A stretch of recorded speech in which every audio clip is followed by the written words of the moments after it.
What is up, Cowboy Nation, Dallas fan, 1997 here, guys. And today I wanted to talk about my Utah Utes, my alma mater, getting the win last night over the UCLA Bruins, 43-10. It was an absolute blowout. We just absolutely destroyed UCLA. Wasn't even close. First of all, I want to talk about our new quarterback, our transfer, Devin Dampier. I thought Devin Dampier had a great game. He was 21 out of 26 for 205 yards, 2 touchdowns, no picks. He also led the team in rushing with 16 carries for 87 yards and a touchdown. Devin Dampier, I think he had a good game. He's still got to work on some things. I feel like at times he does have a tendency to hold on to the ball too long. Now, he's got great mobility. He can get outside the pocket with his legs and make a lot of moves and a lot of noise with his legs, but oftentimes I was watching him and he was missing wide open receivers down the field.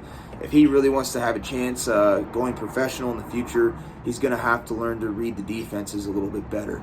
But with that being said, overall, he played a great game. I mean, 21 out of 26 is a great completion percentage. Granted, a lot of it was short passes, but he made the best of it. Overall, the offense, I thought the game plan was great. We ran the football down the UCLA Bruins' throat, got 286 yards, almost 300 yards rushing on the ground between Devin Dampier and Parker and some of those guys. Just overall, we just dominated UCLA. Defense also did a good job. Wasn't a lot of turnovers in this game from either team. UCLA did throw 1 interception, but overall, the discipline from Kyle Whittingham I thought was very good. We only had 3 penalties in this game. I felt like the defense did a good job keeping UCLA's offense in contain. They did give up that 1 touchdown before halftime, but other than that, and then a field goal later on. But other than that, I think that they did a good job keeping that offense under control. Overall, only gave up 84 yards rushing defensively, which is very good. So, time of possession, we dominated just because we were able to run the ball down the UCLA Bruins' throat. Devin Dampier, man, I really like him a lot. Again, he's got to work on reading defenses a little bit better. I know that he got away with it in this game against UCLA, but when we got to go up against some of the better teams like Texas Tech and Kansas State and teams like that, he can't get away with some of the stuff that he did last night. But overall, he had a great game, 80+% completion percentage, or very close to 80%. He had 2 touchdown passes, had almost 100 yards rushing on the ground. Can't ask for much more. Devin Dampier also fits Kyle Whittingham's scheme to a T. Kyle Whittingham loves read option quarterbacks. If you look at his history as head coach of Utah Utes, I mean, Brian Johnson, Jordan Wynn, Travis Wilson back in the day, Tyler Huntley, who's now playing in the NFL for the Cleveland Browns, Cam Rising, all those guys are dual threat read option quarterbacks. So Devin Dampier is definitely a read option quarterback. There's no doubt about it, and he fits Kyle Whittingham's offense to a T. Scaly and that defense did a good job last night. Overall, I'm not sure who Utah's offensive coordinator is this year. To have to look it up. I'm just being honest. But I think the game plan was great. I think we ran the ball fantastically. Now, I don't know if that's just because we have a great run offense. I do think Utah does have a great run offense. You look at over the years who we've had. We've had Zach Moss back when I went to school there that was playing running back. We've had Joe Williams. We've had Devontae Booker. We've had a lot of great running backs that have made it to the league from the University of Utah. You know, going way back, you had Jamal Anderson, of course, and Mike Anderson in the 90s that were really good running backs in the NFL that played for the University of Utah.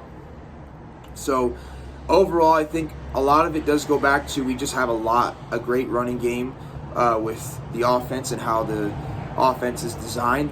But I also just think that, you know, it could be a possibility. UCLA is just not a great team. UCLA has been kind of up and down the last couple years in college football. You know, some years they've been decent, some years they've been really bad. So, you know, overall though, this is a big tell. I do think Utah will win the next 2 games. We get to play Cal Poly, we get to play Cal Poly slow next week, the Cal Poly Mustangs. I will be at that game. with my girlfriend and some friends. I'm going to go watch that game at Rice Eccles next Saturday. Can't wait for that. We should win that game, no problem. Then we play Wyoming the week after that. That's another game that we should have a pretty good chance of winning out in Laramie.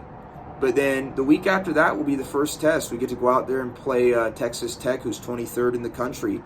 And we'll see how for real this team is. Utah is kind of in a rebuild situation of obviously Cam Rising, the old man as they call him. He's done. He's not, he's been with Utah since 2020 after transferring from Texas. He's gone. Utah's lost a lot of their good players to the draft over the last couple years. So we now have a very young team. We're definitely in rebuild mode right now. So we'll see how we do. So far, we're 1-0. I think that we'll be 3-0 going into the Texas Tech game. Of course, it's college football. We saw Appalachian State beat Michigan Wolverines back in 2007. So crazy things have happened. But I'm excited. I think the Utes looking at their schedule, they should have a pretty good season. I think they should win at least 9 games as long as they stay healthy this year. And I'm super excited. Just in case some of y'all don't know, I do have 2 favorite college football teams. I know that sounds kind of contradictory, but that's the only sport I got 2 favorite teams. Obviously, Cowboys are my number 1 team out of any team I watch, but my 2 college football teams are the Notre Dame Fighting Irish and the Utah Utes. Why is that? Well, the Utah Utes is my alma mater. I graduated from the University of Utah with a bachelor's degree, so I do have a bachelor's degree from the University of Utah. University of Utah is my alma mater for football, or not even for football, but University of Utah is my alma mater for college. I graduated from the University of Utah with a bachelor's degree, as I already stated. And then the Notre Dame Fighting Irish was my favorite college football team growing up as a kid. I started following Notre Dame around the same time I started following the Cowboys, actually a year after. So I became a Yankees fan first in 2007. Then I became a Cowboys fan right after that in 2007. So the Yankees and Cowboys have been following since 2007. So I've seen the good and the bad times from both teams, really, especially with the Cowboys. But I started following Notre Dame a year after that. I started following them during the Charlie Weiss days with Jimmy Clausen back in 2008. That was the first year that I started watching Notre Dame. And yes, my Notre Dame Fighting Irish do play tonight against Miami. I'm looking forward to that game. I'm going to hope to watch it, give my thoughts and opinions after the game. But yes, I do have 2 favorite college football teams. University of Utah is my alma mater, so I'm going to follow them.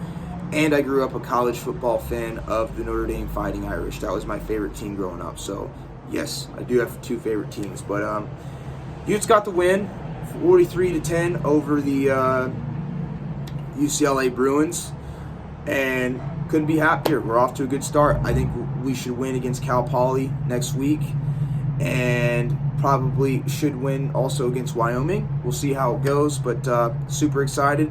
Can't wait to watch the Notre Dame Fighting Irish game tonight as well. Can't wait. Go Cowboys, go Utes, go Irish, go Yankees. Hope you guys have a great day. Peace.